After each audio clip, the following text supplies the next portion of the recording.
स्वागत है यीशु मसीह की प्रेजेंस में, बहुत बहुत स्वागत है आप सबका। आमीन। अपने पड़ोसी को बोलो ध्यान से सुन। देखो अपने पड़ोसी को अलर्ट है कि नहीं, देखो अलर्ट है। हाँ, कई पड़ोसियों को तो पसीना आया नाच नाच के। जब आप वर्शिप करते हैं नाच के, आपकी स्पिरिट ओपन हो जाती है परमेश्वर के लिए। 12 साल की लहू बहने वाली औरत बोली कि मैं उसको छू लूंगी और चंगी हो जाऊंगी, और बाइबल कहती है उसने छुआ और चंगी हो गई। और यीशु मसीह ने कहा किसी ने मुझे क्या किया? किसी ने मुझे क्या किया? चले बोलते प्रभु सब तेरे को छू रहे हैं। यीशु मसीह ने कहा नहीं, किसी ने बाय फेथ मुझे छुआ है। जब आप खुल के वर्शिप करते हैं, ये मेरी टेस्टिमनी है मेरी लाइफ की। जब मैं ऐसे आराधना करने के स्थान में जाया करता था तो मुझे संभालने वाली मेरी टीम होती थी। मैं 10 बार 15 बार गिरता था आराधना करते वक्त। कोई मतलब नहीं, कोई मुझे देख रहा है, कोई मुझे क्या बोलेगा, जवान लड़का क्या कर रहा है, कोई मतलब नहीं। सिर्फ वर्शिप वर्शिप वर्शिप वर्शिप। और उसी ग्रुप में से आज वही कुछ जन वही खड़े हैं जहां वो 15 साल पहले खड़े थे। परमेश्वर तो वही था, लेकिन छुआ किसने? 12 साल वाली उस औरत ने। और शमौन कोड़ी के घर में रहकर भी यीशु मसीह जब वापिस आए, शमौन कोड़ी का कोड़ी था। इतनी फायर प्रेजेंस में, इतनी जबरदस्त अनॉइंटिंग में भी अगर हम नहीं बदले तो कब बदलेंगे? हालेलुया। अपने हाथों को उठा, बोलो जो मैं सुनूं मैं फल लेके आऊं। अंधकार की शक्तियां इसे चुरा ना सके, प्रभु यीशु मसीह के सामर्थ्य नाम में। आप नई ब्लेसिंग्स को देखने वाले हैं। ये आत्मिक होगी, ये फिजिकल होगी, ये सोल की होगी। हालेलुया। एक वचन को पढ़ेंगे, मत्ती 27 उसकी 32 आयत अपनी स्क्रीन के ऊपर। अपने पड़ोसी को बोलो तो यीशु मसीह को फॉलो करने के लिए बुलाया गया है। जिस तरह परमेश्वर ने अपने पिता को फॉलो किया, उसने कहा मैं भी तुझे चाहता हूं कि तू मुझे फॉलो करे। आमीन। उस वचन में लिखा हुआ, बाहर जाते ही उन्होंने शमौन नामक एक कुरेनी मनुष्य को पकड़ा और उसे बेगार में यीशु मसीह का क्रूस उठाने के लिए ले चले। हमारा एग्जाम्पल कौन है? प्रभु यीशु मसीह। हमारे लिए कौन एग्जाम्पल है? चेलों को हर टाइम खाने की पड़ी होती थी। चेले खाना ले आए, खाना भूल गए, खाना आ रहा है, खाना जा रहा है। यीशु मसीह कहते हैं मेरा खाना ये नहीं, मेरा खाना ये है कि मैं अपने परमेश्वर की मर्जी को, उसके काम को जो उसने मुझे सौंपा है उसे पूरा करूं। जब परमेश्वर ने आपको बनाया तो परफेक्ट बनाया। उसने आपके लिए परफेक्ट ब्लेसिंग्स को रचा हुआ है इस धरती के ऊपर। ऐसा कोई भी जन नहीं जो ये चाहता है कि वो बच्चा पैदा करे इसलिए कि वो बहुत सा संघर्ष करे, सारी उम्र उसकी टांग दर्द करती रहे, सारी उम्र गरीब रहे, सारी उम्र लोगों के पैसे देने के लिए बस गाली सुनता रहे। आप चाहते कि ऐसा बच्चा पैदा हो? आप चाहते उसकी जिंदगी में ऐसा हो?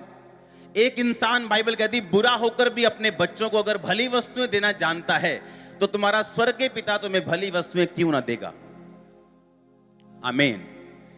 जब परमेश्वर ने आपको बनाया तो उसने आपके लिए परफेक्ट ब्लेसिंग्स को आपके साथ ही बनाया है, आपके बाद में नहीं बनाया।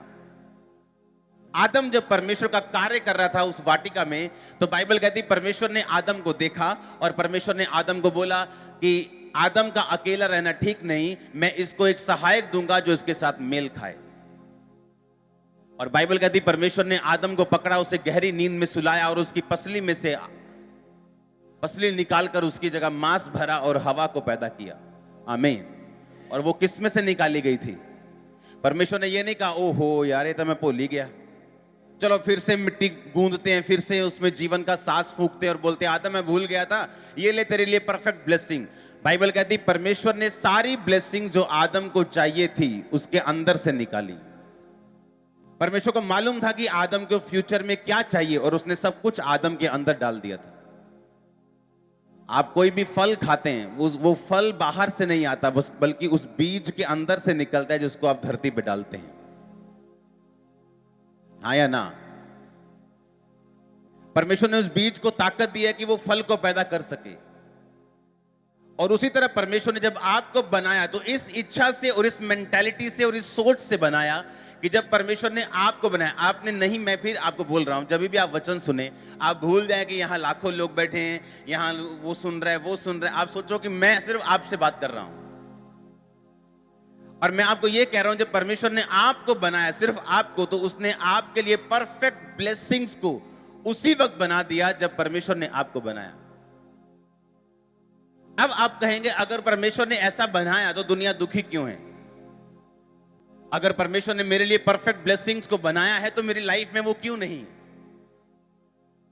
जिस तरह एक पेड़ को फल पैदा करने में टाइम लगता है, उसी तरह अगर आप चाहते हैं कि परमेश्वर की परफेक्ट ब्लेसिंग्स जो परमेश्वर ने आपके लिए रखी हैं आपकी लाइफ में आना शुरू हों, तो ये वचन जो मैं आज आपको दूंगा आपको फॉलो करना होगा। यीशु मसीह ने बाइबल में लिखा कि बाहर जाते हुए एक शमौन नामक कुरेनी मनुष्य उसे मिला। किसको? सिपाहियों को। और बाइबल कहती है सिपाहियों ने उसे पकड़ा, बेकार में पकड़ा उसे और कहा कि यीशु मसीह का क्रूस उठा और यहां से यीशु मसीह के साथ साथ चल। और वहां पे उस देश में एक रूल था कि सिपाही किसी भी व्यक्ति को, किसी भी इजरायली को पकड़कर उसे एक कोस कुछ किलोमीटर तक फ्री में लेके जा सकते थे, वो मना नहीं कर सकता था। समझ आ रही कि नहीं?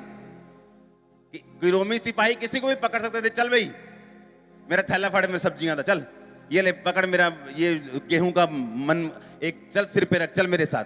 वो मना नहीं कर सकता, ये रूल था उनका। और उन्होंने शमौन के ऊपर यीशु मसीह के क्रॉस को लाद दिया। मैं आपसे एक बात कहना चाहता हूं, क्या यीशु मसीह की प्रार्थना पूरी नहीं थी कि यीशु मसीह से क्रॉस नहीं उठा हुआ? क्या यीशु मसीह की फास्टिंग में कुछ कमी रह गई थी जो क्रॉस नहीं उठा हुआ यीशु मसीह से? क्या यीशु मसीह ने कोई गुनाह किया था कि उसके शरीर में इतनी ताकत नहीं थी कि वो उस क्रूस को उठा सके और जा सके, अपना क्रूस खुद उठा सके? उसे किसी की जरूरत क्यों पड़े? बाइबल का एक एक बिंदु, उसका असर आसमान तक हो सकता है, वो इतना गहरा है। परमेश्वर ने आपको भी बोला कि यदि तू मेरा चेला बनना चाहता है तो प्रतिदिन क्या करेगा? तू अपना हर संडे थर्सडे, हाँ कहता एवरी डे, रोज तू अपना क्रूस उठाएगा और मेरे पीछे चलेगा, अपने आप का इनकार करेगा अगर तू मेरा चेला होना चाहता है तो। चेला होने का मतलब सिर्फ सताव लेना या दुखी होना या पाप से आजाद होने का मतलब सिर्फ चेला होना नहीं है। चेले होने का यह भी मतलब है कि दुनियावी और आत्मिक दोनों आशीषों में भरपूर और संपन्न और दूसरों को ब्लेस करने वाला। चेला होने का मतलब यह भी है। दो पहलू हैं इसके। जब वाइस मैन ने यीशु मसीह को बच्चे को भेंट चढ़ाई थी तो सोना, लोबान और गंधरस की भेंट चढ़ाई थी। उसमें सोना भी था, उसमें शारीरिक ब्लेसिंग्स भी थी, लोबान भी था, याजक के समान सुगंध भी थी, लेकिन कड़वाहट भी थी, गंधरस भी था। जैसे यीशु मसीह को मानने पर हमें मिलता है, सताव का कड़वापन हमें मिलता है, रिजेक्शन हमें मिलती, लेकिन सोना और लोबान भी आपको मिलता है जो आम लोगों को नहीं मिलता। मैं आत्मिक बात कर रहा हूं, आमीन। अब हमें यह समझना है कि यीशु मसीह में क्या ऐसा कुछ रह गया जो यीशु मसीह अपना क्रूस उठा नहीं सके और उसको शमौन का सहारा लेना पड़ा। और बाइबल कहती है उन्होंने शमौन को, उन्होंने देखा कि यीशु मसीह क्रूस उठाने में भी सामर्थ्य नहीं है, ये उठाकर नहीं चल पाएगा। और ऐसी सजा आज तक किसी को नहीं दी गई थी। अगर कोड़े मारे गए थे तो क्रूस नहीं दिया जाता था, क्रूस दिया जाता तो इतना कोड़े मार मार के नहीं लेके आते थे। बाकी भी तो दो डाकू थे, उनको क्रूस पे लटकाया गया लेकिन कोड़े नहीं मारे गए।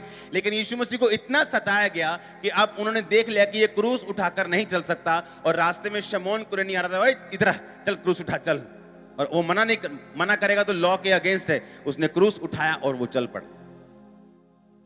क्यों उसने क्रूस उठाया और क्यों परमेश्वर ने ऐसा अलाउ किया? यहोवा पिता ने क्यों अलाउ किया और जीसस क्राइस्ट ने क्यों अलाउ किया कि वो उसका क्रूस उठाए? आप जब अपने क्रूस को उठा के चलेंगे अपनी लाइफ में, इसीलिए मैं आपको बोलता हूं, अगर आपका आज का वर्ड समझ आ गया, आपकी लाइफ ब्लेस है। जब आप अपनी लाइफ में क्रूस उठा के अपना चलेंगे तो ऐसा समय आएगा कि आपको डिवाइन हेल्पर्स की जरूरत पड़ेगी।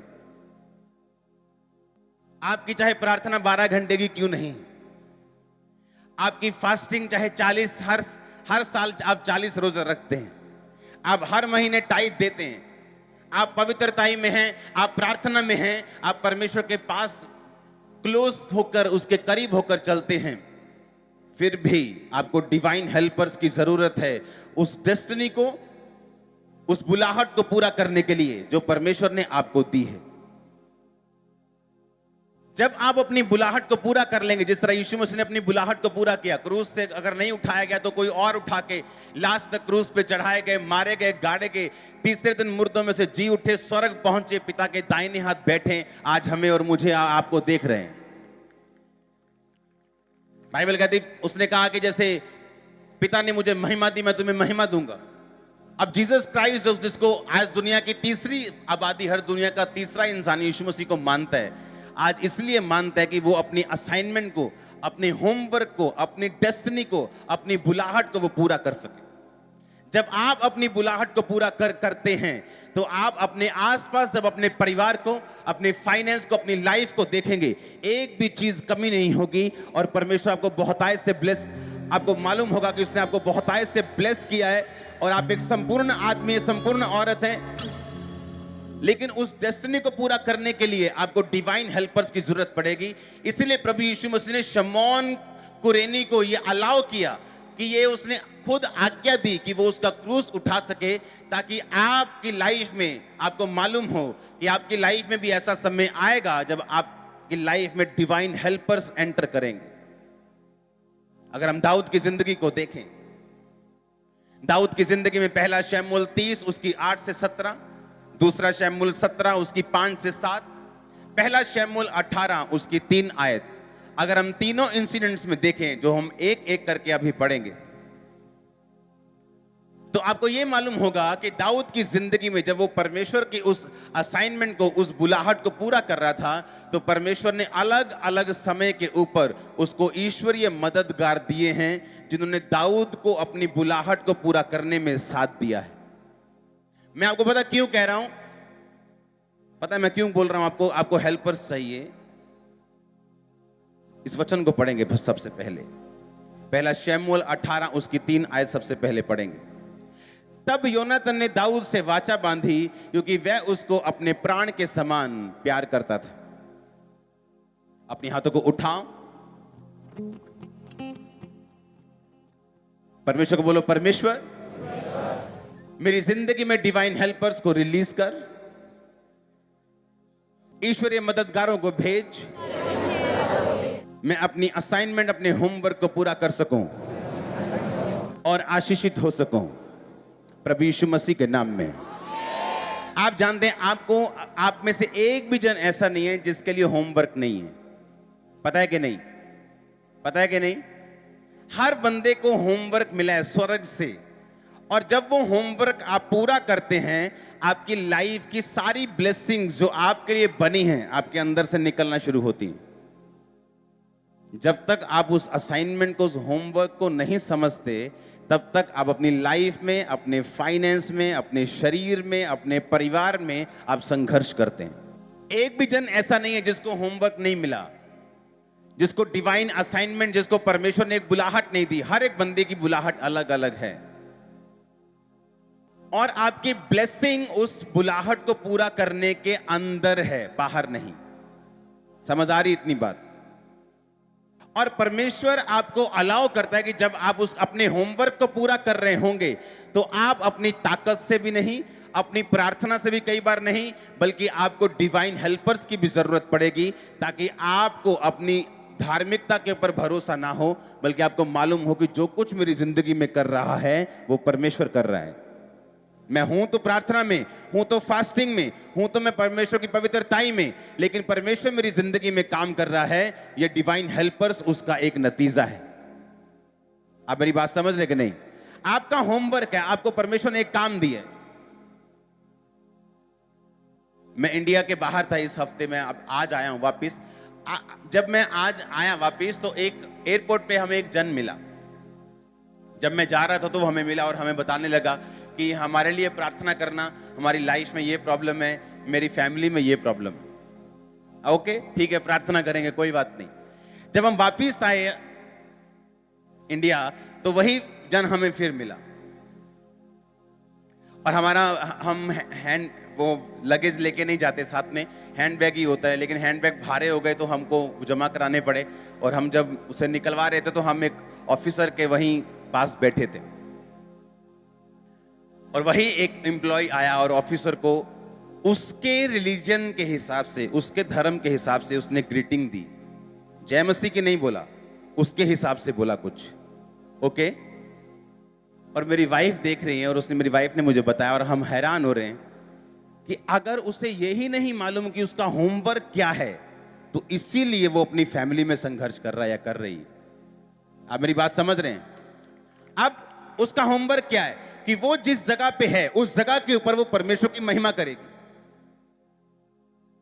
वो गॉस्पल देगी, वो सुसमाचार देगी।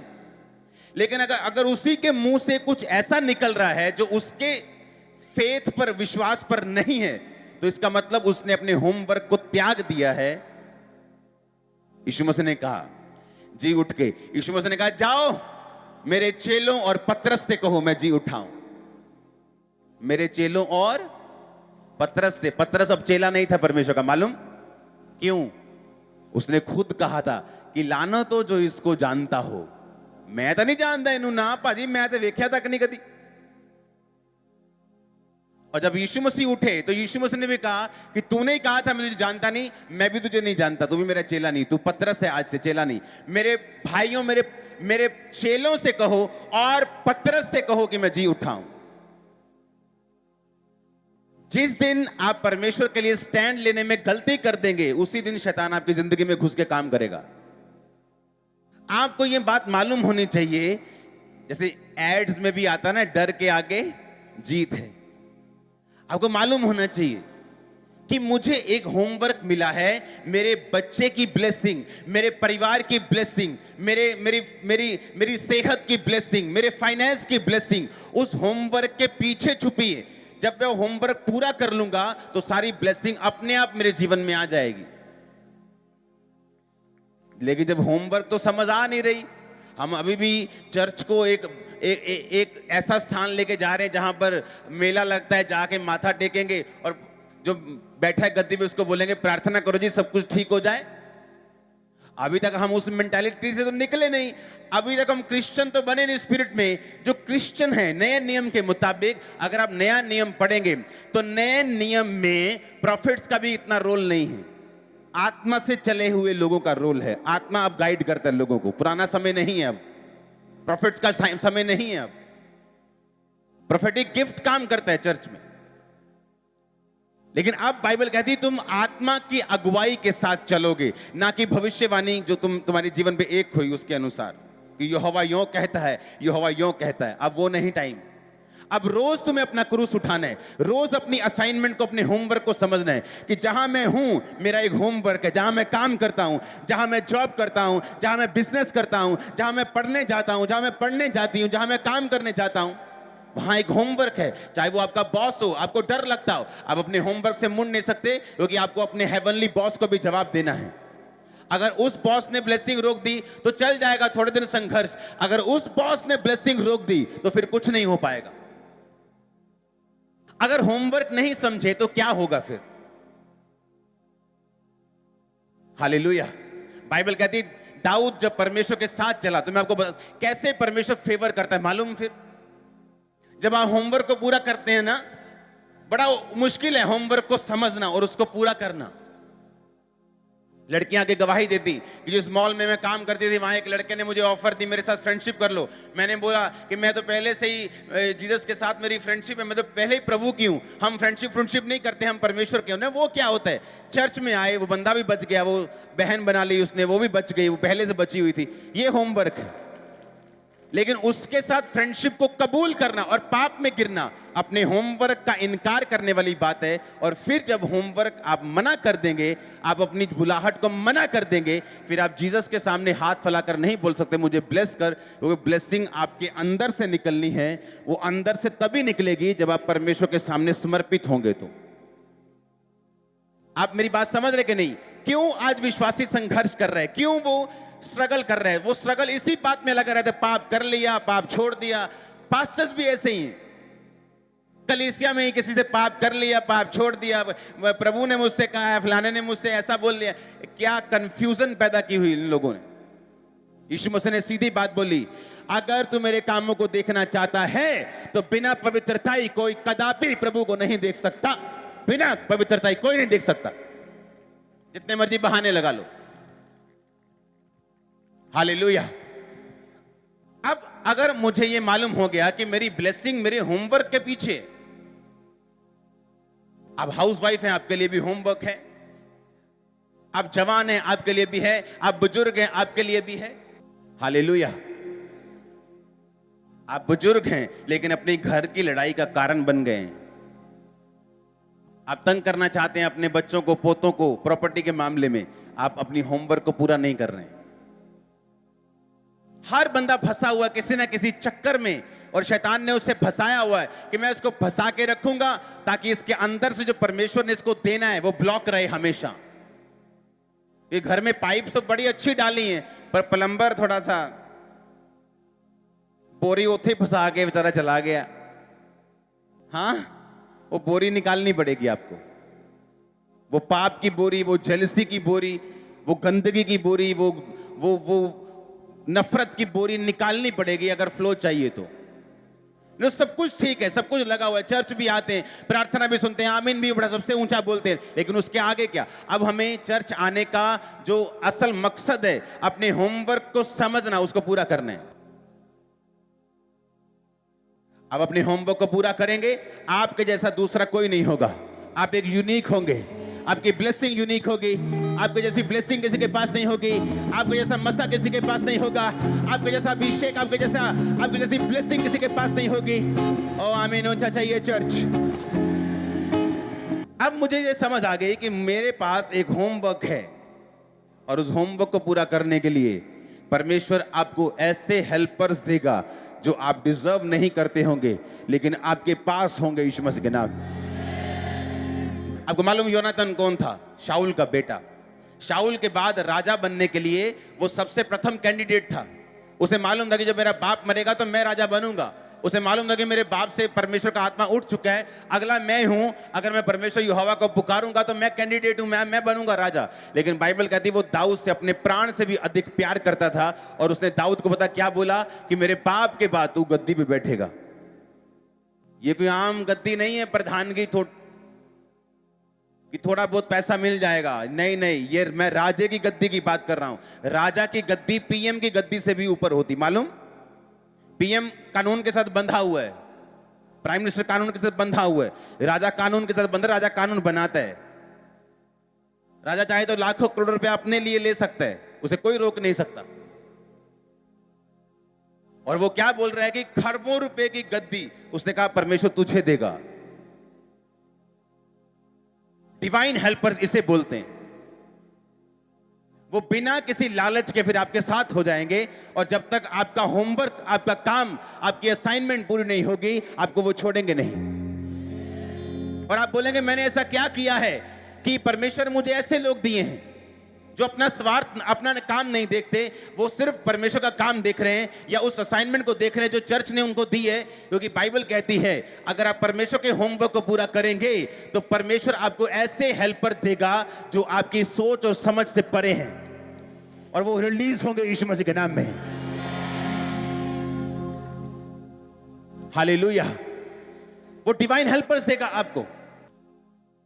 पहला शमूएल 18:3 में जो हेल्पर है वो एक बहुत ऊंचा और पहुंचा हुई पोस्ट के ऊपर है। आमीन। दूसरा शमूएल 17 उसकी 5 से 7, इसमें जो हेल्पर है, फिर अबशालोम ने कहा एरेकी हूशे को भी बुला ला, और वह कहेगा हम उसे भी सुने। तब हूशे अबशालोम के पास आया, और तब अबशालोम ने उससे कहा अहीतोपेल ने तो इस प्रकार की बात कही है, क्या हम उसकी बात माने कि नहीं? यदि नहीं तो कह दे। हूशी ने अबशालोम से कहा जो सम्मति अहीतोपेल ने इस बार कही है वो अच्छी नहीं। अब हूशे कौन है? हूशे दाऊद का दोस्त है। किसका दोस्त है? जब दाऊद के बेटे ने उसके साथ विद्रोह किया, कारण भी दाऊद था क्योंकि उसने पाप किया और परमेश्वर ने विद्रोह को होने दिया। और बाइबल कहती हूशे नाम का व्यक्ति दाऊद का दोस्त था, और लेकिन वो अबशालोम के पास गया ये बोल के कि मैं तेरा दोस्त हूं। और अहीतोपेल नाम का एक बड़ा बुद्धिमान जन था। बाइबल कहती जो कोई वो सलाह देता था वो कभी सलाह जमीन पे गिरती नहीं थी। अगर उसने कह दिया ना कि ये वाला राजा ये बस 10 तारीख के करीब आएगा और इस दिशा से आएगा, उसी दिशा से वो आता था, उसी तारीख को वो आता था। इतना वो बुद्धिमान था और राजा के दरबार में उसकी वैल्यू एक बड़े ऑफिसर के समान थी, मंत्री से भी ऊपर उसकी वैल्यू थी। अगर उसने कह दिया ना कि इस साल में इस महीने अकाल पड़ेगा या ऐसी प्रॉब्लम आने वाली या दुनिया का माहौल ऐसा, हमें ये ऐसा करना पड़ेगा, वैसे ही होता था जैसा वो बोलता था। बाइबल कहती इस बार राजा ने हूशे की बात को सुना और अहीतोपेल जो कि महाबुद्धिमान था उसकी बात को नहीं सुना, और इस बात से निराश होकर अहीतोपेल ने सुसाइड कर ली थी। जबकि ये एक प्लॉट था, ये एक कॉन्स्पिरेसी, एक साजिश थी जो परमेश्वर ने अलाउ की, क्योंकि परमेश्वर दाऊद के साथ था, अबशालोम के साथ नहीं। आमीन। अब ये एक डिवाइन हेल्पर था जो दाऊद की जिंदगी में था। अब दाऊद खुद अपने बेटे को जाके मना थोड़ी करेगा कि मैं यहां बैठा हूं, यहां मत आ। अब उसे एक हेल्पर चाहिए, आपको भी हेल्पर चाहिए। आप मेरी बात समझ रहे कि नहीं? तीसरी तरह के हेल्पर जो हमें मिलते हैं वो पहला शमूएल 30 उसकी 8 से 17 आयत में मिलते हैं। दाऊद ने यहोवा से पूछा क्या मैं इस दल का पीछा करूं तो उसको जा पकड़ूंगा।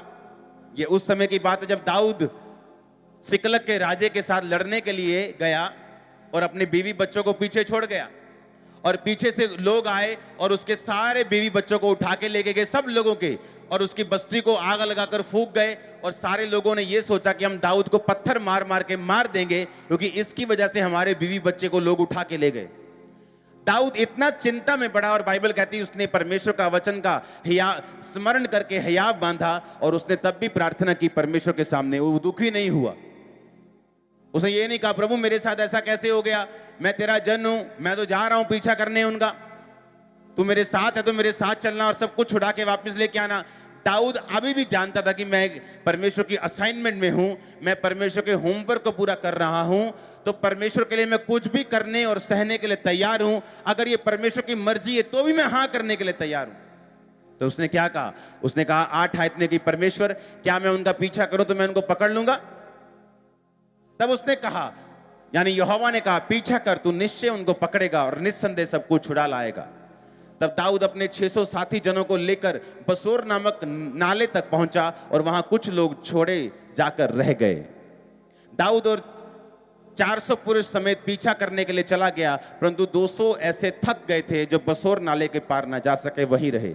उनको एक मिस्री पुरुष मैदान में मिला, उन्होंने उसे दाऊद के पास ले जाकर रोटी दी और उसने उसे खाया और तब उसने उसे पानी पिलाया। फिर उन्होंने उसको अंजीर की टिकिया का एक टुकड़ा और 2 गुच्छे किशमिश दिए, और जब उसने खाया तब उसके जी में जी आया और उसने 3 दिन और 3 रात से ना तो रोटी खाई थी ना पानी पिया था। दाऊद ने उससे पूछा तू किसका जन है और कहाँ का है? उसने कहा मैं तो मिस्री जवान और अमालेकी मनुष्य का दास हूँ। 3 दिन हुए मैं बीमार पड़ा रहा और तेरा स्वामी और मेरा स्वामी मुझे छोड़ गया। हम लोगों ने करेतियों की दक्षिण दिशा में यहूदा के देश में और कालेब के दक्षिण दिशा में चढ़ाई की और सिकलग को आग लगाकर फूंक दिया था। दाऊद ने उससे पूछा क्या तुम मुझे उस दल के पास पहुंचा देगा? उसने कहा मुझसे परमेश्वर की सौगंध खा कि तुम मुझे ना तो मारेगा ना मेरे स्वामी के हाथ में वापिस करेगा, तब मैं तुझे उस दल के पास पहुंचा दूंगा। तब उन्होंने उसे पहुंचाया। तब देखने में आया कि वो सब भूमि पर छिटके हुए, यानी वो सब मौज मस्ती कर रहे थे और खाते पीते और बड़ी लूट के कारण जो फलिश्तियों के देश और यहूदा के देश से लाए थे वो नाच रहे थे। इसलिए दाऊद उन्हें रात के पहले पहर से लेकर दूसरे दिन की शाम तक मारता रहा, यहां तक कि 400 जवानों को छोड़ जो ऊंटों पर चढ़कर भाग गए, उनमें से एक भी मनुष्य ना बचा। हालेलुया। इसमें दाऊद का माइंडसेट क्या बताता है कि उसे मालूम है वो यहोवा की महिमा करने के लिए चुना गया है। परमेश्वर ने उसे खास काम दिया है, अपनी प्रजा को उसको दिया है, और उसे मालूम था कि एक दिन वो राजा की कुर्सी उसके पास होगी। ये परमेश्वर की मर्जी है, लेकिन उस मर्जी को पूरा होने के लिए, उस ब्लेसिंग को पहले मेरी जिंदगी में आने के लिए मुझे काम करना होगा और यहोवा की असाइनमेंट को क्या करना होगा? पूरा करना होगा। परमेश्वर की असाइनमेंट सिर्फ उसका प्रचार करना ही नहीं है, बल्कि उसके साथ वफादारी के साथ अपनी रोज की जिंदगी को बिताना भी है। आमीन। अगर आज के विश्वासी की जिंदगी में ऐसी घटना हो जाए जब उसका परिवार, उसका बिजनेस एक ही दिन में फूट जाए, तो क्या वो अभी भी बोलेगा कि परमेश्वर क्या मैं उस दल का पीछा करूं? यानी वो ना सुनने के लिए भी तैयार था। आमीन। वो ना सुनने के लिए भी तैयार था। उसने मन बना लिया कि परमेश्वर बोलेगा नहीं, एक नई शुरुआत कर, तो वो करने के लिए तैयार था। इसलिए उसने प्रभु से क्वेश्चन किया कि परमेश्वर क्या मैं उनका पीछा करूं? तो क्या मैं उनको जा पकड़ूंगा? अपनी हेवनली असाइनमेंट को पूरा करने के लिए आपको ऐसा नेचर चाहिए, ऐसा फेथ चाहिए, ऐसा प्रेम चाहिए जो यीशु मसीह के अंदर पिता के लिए था और आपके अंदर परमेश्वर यीशु मसीह के लिए होना चाहिए। इसलिए मैं कह रहा हूं, सिर्फ प्रार्थनाओं, सिर्फ फास्टिंग और सिर्फ धार्मिकता की ये बात नहीं, ये प्रेम की बात है। उसने जो मुझसे प्रेम किया मैं उसको छुड़ाऊंगा। हम प्रार्थना में रहेंगे, फास्टिंग करेंगे, धार्मिकता में जीवन बिताएंगे, लेकिन उसके आगे भी एक लाइफ है। आमीन। उसने कहा प्रभु मैं क्या जा पकड़ूं? मैं कैसे पकड़ लूंगा? यानी अपने डिवाइन असाइनमेंट को जब आप पूरा करेंगे, अपने होमवर्क को पूरा करेंगे, आपको अपने कैरेक्टर को भी, आपको अपने प्रेम को भी जो परमेश्वर के लिए आपकी लाइफ में है उसे साबित करना होगा। कि परीक्षा आने के बाद मैंने लोगों को देखा है, उनके घर में कुछ एक घटना बुरी हो गई, कहां थे आप? चर्च नहीं आए? मेरे जी मम्मी की डेथ हो गई, मैं उस तो बाद आया नहीं। आपका प्यार कच्चा है, कच्चा प्यार है आपका।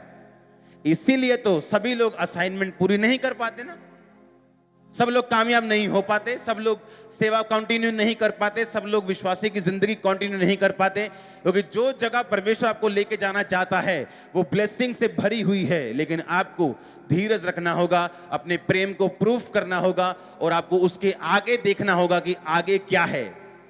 आमीन। और उसने आगे देखा,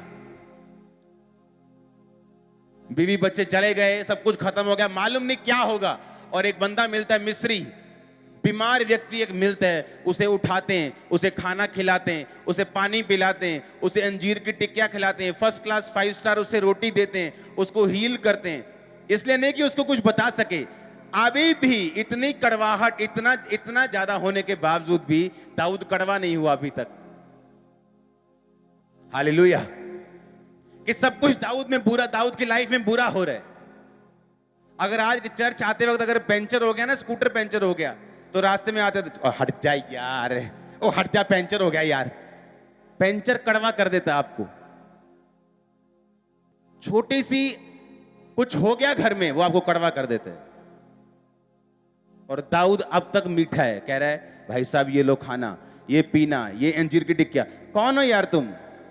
कहां से? यहां कहां? इस सुसान में कहां पड़े हो? बीमार? कौन हो तुम?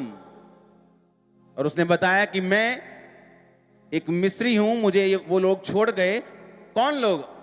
ये लोग थे, इन्होंने सिकलग को फूंक दिया था, मैं उनके साथ था, मैं बीमार हुआ, मुझे छोड़ के चले गए। कैरेक्टर देखो आदमी का, पैसे की कोई कमी नहीं। नौकर बीमार हुआ, नौकर को छोड़ के चले गए, चलो और आ जाएगा, खत्म। और दाऊद देखो बिना लालच के उसको खिला रहा है, पिला रहा और हील कर रहा है। इसका मतलब उसने अपने कैरेक्टर को मेंटेन करके रखा था, जो आपकी हेवनली असाइनमेंट को पूरा करने के लिए आपको चाहिए। आप मेरी बात समझ रहे कि नहीं? क्योंकि सारी गेम ही बोलते ना, सारी गेम ही असाइनमेंट के पीछे, सारा कुछ ही आपकी हेवनली असाइनमेंट के पीछे, सारी ब्लेसिंग, आपकी इज्जत, आपकी बरकत, वो सारी होमवर्क के पीछे है। और उसको पूरा करने के लिए आपको एक गुड और आपको एक अच्छा स्पिरिचुअल और अच्छा इंसान बनना पड़ेगा उसको पूरा करने के लिए।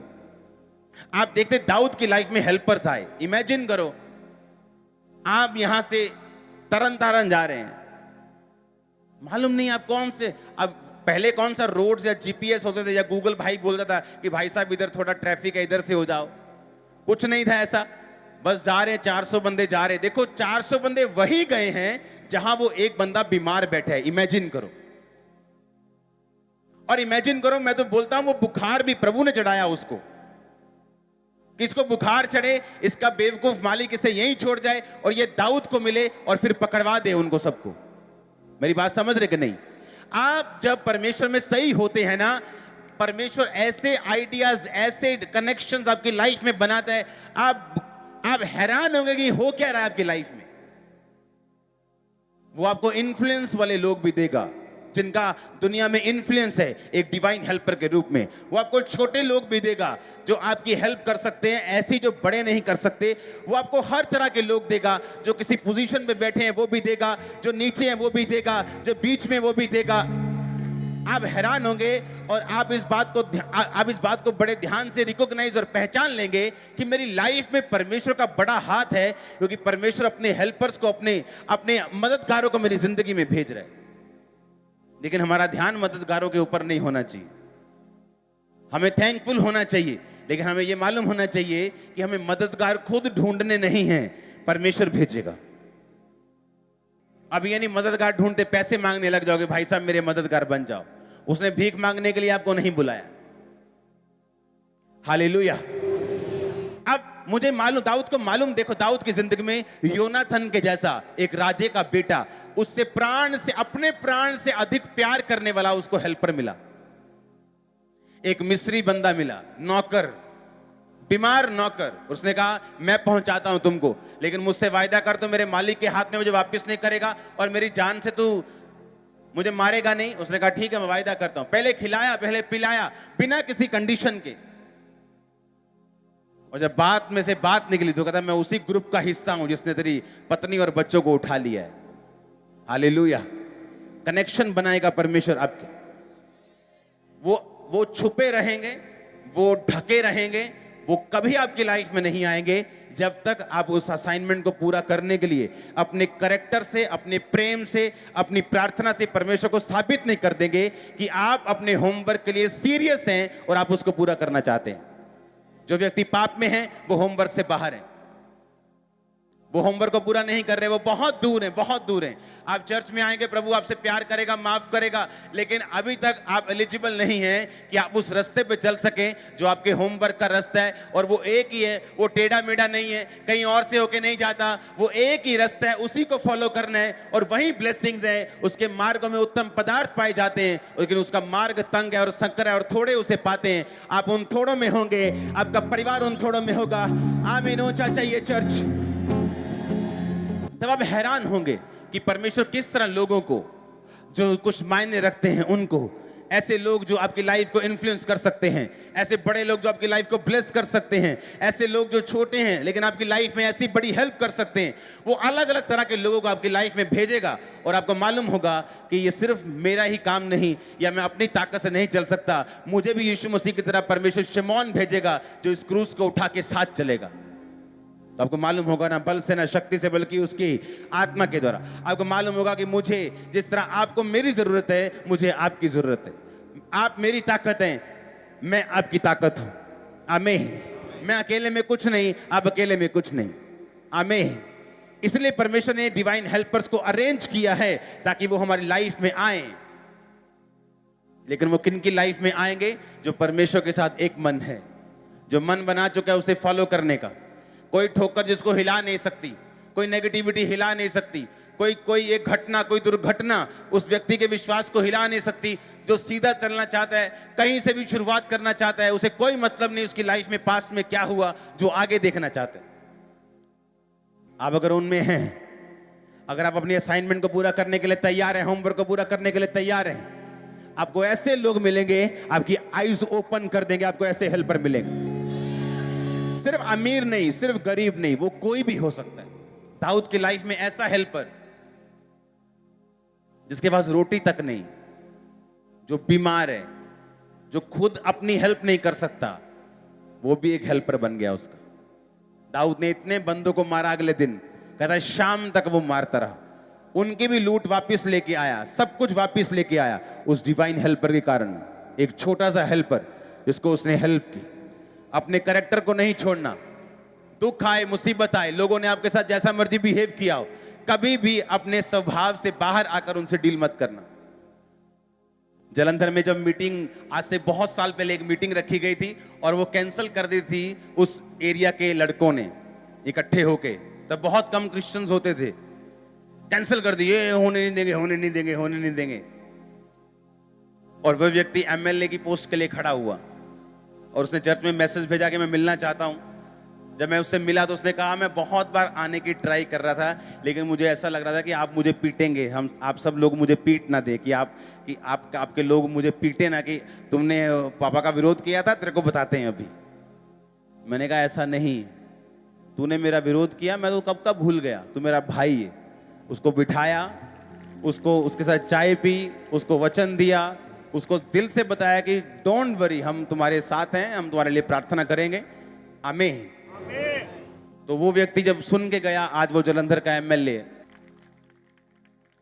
तो हमें अपनी असाइनमेंट के कहां रहना है? अंदर। कहां रहना है?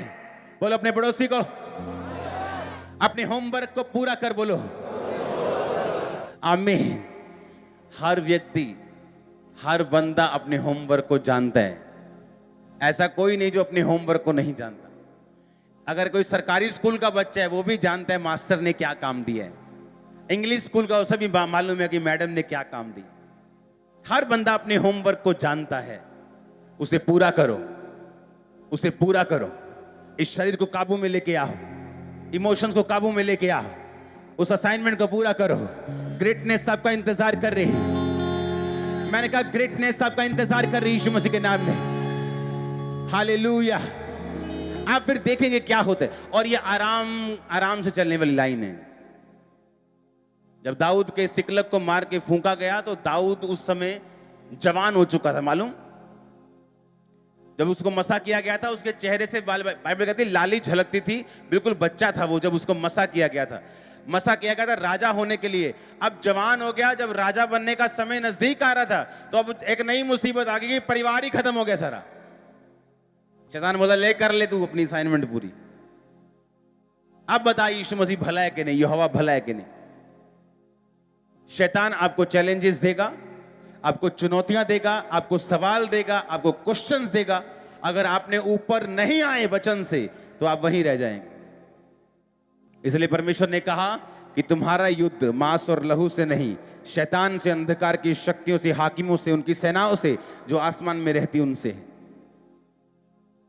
इफिसियों की उस पुस्तक को पढ़ेंगे, उसके 6 उसने कहा इसलिए परमेश्वर के सारे हथियार बांध लो कि तुम बुरे दिनों का सामना कर सको, सब कुछ पूरा करके स्थिर रह सको, सत्य से अपनी कमर कसकर, धार्मिकता की झिलम पहनकर। इन सब के बारे में बाद में बात करेंगे। हम बात करेंगे 15 आयत की। और पांव में मेल की सुसमाचारी के तैयारी के जूते पहनकर। आप जानते जितने ये बाइबल में हथियार लिखे हैं, ये आपकी उस असाइनमेंट को पूरा करने में आपकी मदद करते हैं। सत्य से क्या कर अपनी, हमारी कमर क्या है? हमारी बुद्धि। मसीह में आपकी कमर क्या है? कसना कैसे? वर्ड से। सच्चाई क्या है? वचन। वचन से कमर कसनी है। कि शैतान यीशु मसीह के पास है, बोला अपने आप को इसके नीचे गिरा, तेरे वचन में लिखा है कि तेरे स्वर्गदूत तुझे पकड़ लेंगे, तेरे पांव में पत्थर ठेस नहीं लगी। वचन के बीच से शैतान ने परखा, लेकिन यीशु मसीह की बुद्धि को यीशु मसीह ने कसा हुआ था वचन से। उसने कहा यह भी लिखा है, तू अपने प्रभु अपने परमेश्वर की कभी परीक्षा ना कर। एक पास्टर के पास शैतान गया, उसने कहा तेरे पिता के वचन में लिखा है कि सांप अगर तुझे डस लेंगे, बाइबल कहती तू तेरे को असर नहीं होगा। उसने सांप पकड़ा, डसवाया और मर गया। सुनो क्यों मरा वो? पौलुस के हाथ में जब सांप ने काटा, तो वो सांप से गुल्ली डंडा नहीं खेल रहा था, वो अपना प्रभु का काम कर रहा था। और जब वो गड्ढा लकड़ी का निकालकर आग सेकने लगा, तो बीच में विष वाला सांप था, तेज जहर वाला सांप था। क्यों? क्योंकि जब उसने काटा तो सारे जो कॉलोनी के लोग थे, वो गांव के लोग थे, वो डर गए, क्योंकि उनको मालूम था कि ये सांप जो है जहरीला सांप है। उन्हें मालूम था कि पौलुस अभी इसका मुंह सूज जाएगा, बॉडी सूज जाएगी और ये मर जाएगा। और जब पौलुस को कुछ भी नहीं हुआ, उन्होंने इस बात पे देख के यीशु मसीह पे यकीन कर लिया था। वहां पौलुस सांप से खेल नहीं रहा था। यीशु मसीह ने कहा हाँ ठीक है, अगर शैतान की बात को आपने सुना और आप वचन के कच्चे हैं, आप बोलेंगे ठीक है, वचन में लिखा है, देखता हूं वो उठाता है कि नहीं। यीशु मसीह ने कहा तो अपने प्रभु अपने परमेश्वर की परीक्षा ना कर, सत्य से अपनी क्या कर, कमर, धार्मिकता की झिलम पहन। अपना दिल, झिलम दिल के लिए होता है। कहता अपने दिल को क्या कर, सुरक्षित रख, इस पर ठोकर ना लगने दे कि हाय ऐसा क्यों हो गया, अब मैं परमेश्वर को नहीं मानूंगा। सुरक्षित रख, व्यभिचार में ना जा, पाप में ना जा। अपने हार्ट को क्या रख, सुरक्षित। इसके बारे में फिर कभी बात करेंगे। पांव में मेल के सुसमाचार की तैयारी के जूते, यानी कहता जो कुछ तू सुनता है उसको प्रीच कर। आप अगर असाइनमेंट को पूरा करना चाहते हैं, वो कोई भी हो, आज से प्रीच करना शुरू करो जो आपने सुना है। प्रीच करना एक हथियार है। प्रीच करने से, प्रचार करने से, आपके घर में हो, आपके बॉस को हो, आपके एम्प्लॉय को हो, आपके घर में हो, मोहल्ले में हो, रिश्तेदारों को हो, जब आप प्रचार करते हैं, शैतान आपसे दूर भागता है। परमेश्वर हील करता है आपको, वो रास्ते खोलता है आपके। जो व्यक्ति प्रीच करते हैं, मैं नहीं कह रहा जो मानते हैं, मानना एक अलग चीज है, मानने से आप ब्लेस होते हैं, लेकिन प्रीच करने से आप शैतान पर अटैक करते हैं। आप कौन से मोड में जीना चाहते हैं, कि शैतान से बचते रहना हर वक्त, या शैतान को मारना और भगाना? परमेश्वर ने जो रियल विश्वासी हैं, वो शैतान से बचने के लिए नहीं बनाए, वो शैतान को निकालने के लिए बनाए हैं, उसे कास्ट आउट करने के लिए बनाए। जो विश्वास करेगा वो दुष्ट आत्मा को निकालेगा, वो बच के नहीं रहेगा दुष्ट आत्मा से। दुष्ट आत्मा क्या करेगा? निकलेंगी दुष्ट आत्मा, अभी आपके सामने देखना अभी। हाँ, दुष्ट आत्मा क्या करेगा? वो निकालेगा वो दुष्ट आत्मा को। ऐसा प्रभु ने आपको बनाया है, उसके लिए आपको क्या करना पड़ेगा? प्रीच करना पड़ेगा। जो सुना है उसके लिए क्या करना पड़ेगा? प्रीच करना पड़ेगा, आपको बोलना पड़ेगा, आपको प्रचार करना। इसलिए मैं कहता हूं, जो सेवा करेंगे वो उत्तम चीजों के भागी होंगे। हाँ, उत्तम दाखरस, उत्तम गेहूं, उत्तम दाख, उत्तम परिवार, उत्तम सेवकाई। क्यों? परमेश्वर ने कहा मैं याजकों को उत्तम दूंगा। और जब आप प्रीच करते हैं, ये प्रीचिंग एक हथियार बन जाती है कि शैतान ने आपके जिस हिस्से पर अटैक किया है वो खत्म हो जाएगा। आप मेरी बात समझ रहे हैं? दाऊद की जिंदगी पर अटैक किया, दाऊद ने क्या किया? प्रीच किया कि मेरा यहोवा दया करने वाला परमेश्वर है। ये ले रोटी, ये ले टिकिया, ये ले दवाई, ये ले पानी। वो क्या था? वो प्रीच था। उसने प्रीच किया, शैतान भाग गया। अब मेरी बात समझ रहे कि नहीं?